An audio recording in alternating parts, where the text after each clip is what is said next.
நெல்லையில பல அஜித்குமார்கள் உருவாக திமுக அரசு தான் அடித்தளமிடுவதாக தமிழக பாஜக தலைவர் நயினார் நாகேந்திரன் குற்றம் சாட்டியிருக்காரு.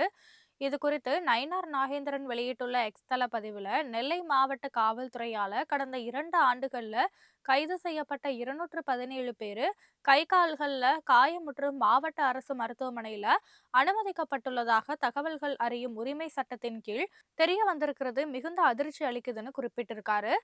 குற்றங்கள் இரும்பு கரம் கொண்டு அடக்கப்படும் அப்படின்னு ஆட்சி அமைக்கும் முன் வீர வசனம் பேசிட்டு ஆட்சி அரியணை ஏறியதுமே குற்றங்கள் நிகழாது தடுப்பதை விட்டுட்டு குற்றம் புரிந்ததாக சந்தேகப்படும் நபர்களை அடித்து அச்சுறுத்துவதுதான் திராவிட மாடல் ஆட்சியான கேள்வி எழுப்பியிருக்காரு.